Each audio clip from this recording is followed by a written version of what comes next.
brief you that the Cabinet met today, and the Honourable Chief Minister had chaired today's Cabinet meeting online. He joined us from Tura, and we took up a number of very important items, but I'll go to the most important ones. One is the amendment of the Meghalaya building bylaws.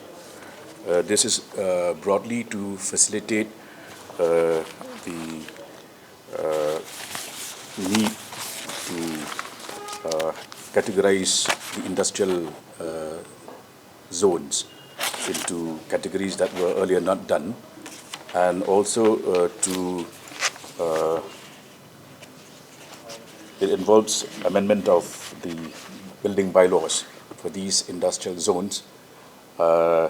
And as you're aware, the expansion that is happening currently, especially in the new Shillong area, the new city, has to be planned in a very scientific manner, which is why we need this new set of bylaws for the industrial zones to be in place, and these were considered and approved by the Cabinet.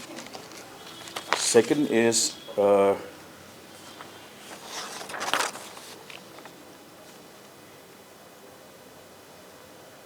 we agreed to the Meghalaya Forensic Science Laboratory Service Rules 2021, and this involves the creation of the Mobile Forensic Crime Scene Unit, and Cabinet agreed to the creation of more posts in these Mobile Forensic Crime Scene Units, which will facilitate crime detection through mobile units, meaning officers will be equipped with cars, vehicles, which will facilitate a faster detection of crimes. And we also agreed to the proposal to have scientific officers, senior scientific assistants, and laboratory assistants across all districts. This was necessitated in view of the fact that crime scene detection was not a component of the service rules until the Cabinet took up this matter today. And also, we agreed to the selection of the chairperson of the Zila Sainik Welfare Officer Tura. I think this particular gentleman, Colonel Darrell Hopkins, was recommended by the Departmental Selection Committee for selection as Zila Sainik Welfare Officer Tura for a period of 5 years. He is currently 52, and we have approved his appointment for a period of 5 years as Zila Sainik Welfare Officer Tura. Then the other and more important decision was also taken for the selection of the chairperson for Real Estate Regulatory Authority. The crux of this matter is that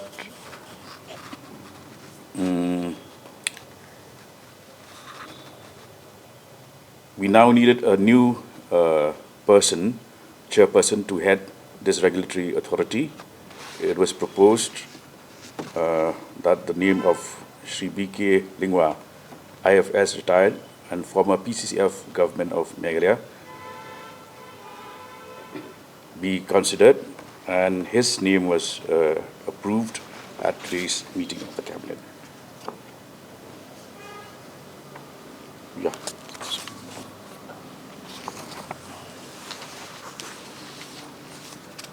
Finally, there was a proposal from the CNRD department for the constitution of the Meghalaya Rural Development Services Recruitment Board, which would help the activities of the CNRD, where officers are proposed to be recruited through an expert committee or a board. The members of the service being postgraduates and postgraduate diploma holders from reputed institutes, and they will be selected through a rigorous examination process and posted at the blocks as junior rural development officers. We have indicated that there would be GRDO at the entry level. The number would be 59, and the number of posts required to be updated have also been indicated and approved. Now, the crux of this proposal is that since these junior rural development officers, there is a paucity of officers at the ground level, and going through the MPSC would delay the process of selection of such officers. So the need to have and to constitute the Meghalaya Rural Development Services Recruitment Board was felt, and this was put up before the Cabinet, and it was approved. In all the designated industrial estates across Meghalaya, because the urbanization is an ever ongoing process and it is expanding, but as of date, certain categories of buildings have not been duly notified, and therefore there is a need to regulate such buildings.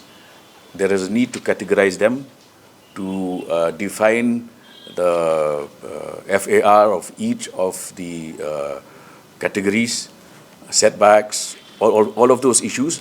Hence, there's a need to regulate such buildings, and therefore the Cabinet decided that in view of the growing urbanization and the emergence of new urban centers, so within these industrial zones and estates, the categorization of these buildings and their applicability of the bylaws will be extended to those industrial zones. So if you can tell us what is the kind of... I can share the details with you. Regulations that are being proposed. I can share the details with you later. It's a very detailed proposal. What type of buildings? Means you said certain category of buildings. These are all industrial buildings. So it is not for old Shillong. No, these are all for as I said, the industrial estates, industrial zones. It's wherever such activities are taking place. So right now, New Shillong is the immediate point of attention, but it will be across the state wherever such industrial estates are being created. But is New Shillong been declared as an industrial estate? I mean, No. What is happening is that in areas like Mau Khanu, areas like Mau Kasyang, we will have these industrial zones within areas already acquired by government of Meghalaya. So Mr. B.K. Lingwa's appointment is for the state of Meghalaya, right? It's not for a particular district. Of course, the ZSWO is for Tura, but there's no relation with election. That person doesn't have any work with election, and the post cannot be kept vacant. It has to be, approved by the cabinet, and then subsequently orders will be issued for appointment. So appointment order is not yet issued. If requirement, we will check with the CEO's office if that requirement is there, as you pointed out, right? And B.K. Lingwa's issue is not an issue. He is for the state of Meghalaya. These are all statutory requirements which have to be fulfilled, in fact. So that appointment of Mr. B.K. Lingwa as chairperson of RERA, there should not be any issue. What about the forensic? Forensics it's an ongoing thing. So forensic, in fact, is like this. As you are aware, from 1st July of this year, we have the new Criminal Procedure Code, the BNSS of 2023. As per that act, there is a requirement under section 176(3) of the BNSS that for certain heinous crimes, mobile forensic investigators should go to the crime scene to collect forensic evidence. This is the requirement of the law. So to keep the requirement of the law, the government has sanctioned these posts much earlier. Recruitment process has started. And in fact, there was a requirement that the service rules have to be updated because there's a new division in the Forensic Science Directorate called Mobile Forensic Crime Scene Unit, which will manage this collection of forensic evidence at the ground level wherever the crime happens. So these posts are created for all districts. So this is the requirement of the law, and hence the cabinet has approved the amendment to the service rules to include these new posts that have been created to the schedule of the mobile forensic crime, the mobile forensics, Meghalaya Forensic Service rules. Well, how many such mobile forensic crime unit are For there? each district, one for each All district. districts will be covered. We have a related question is, that shows that our crime scene investigation is not up to the mark. No, that's not the point. Like I said, the law has come into force from 1st July, the new Criminal Procedure Code, which is now called the BNSS. You are all aware. Cabinet had approved this, and from 1st July onwards, the BNSS has come to force. The BNSS stands for the Bharatiya Nagrik Suraksha Sanhita of 2023. Now, as per 176.3 of the BNSS, this section provides that for every type of crime, as defined in this section, the procedure of investigation is such that the mobile forensic crime scene unit officers have to go to the crime scene to collect evidence. So that, in the court of law tomorrow, the prosecution's case is much more strengthened because you're collecting evidence at the crime scene. Now, the government has already sanctioned the creation of these posts, in fact, in the month of July itself. And in fact, the recruitment process has already been notified to the MPSC. Now, there's a requirement to update the service rules because this new crime scene unit has now been created. So, we need to add it to the Meghalaya Forensic Science Laboratory Service Rules of 2021. So, this was an amendment that we brought to the service rules today so as to incorporate this new unit called the Mobile Forensic Crime Scene Unit in accordance with the BNSS law and keeping ourselves up to date. So, in fact, the government in the Home Police Department is up to date so that, these officers are recruited at the earliest and the forensic evidence as per the BNSS is collected as per the due process of law.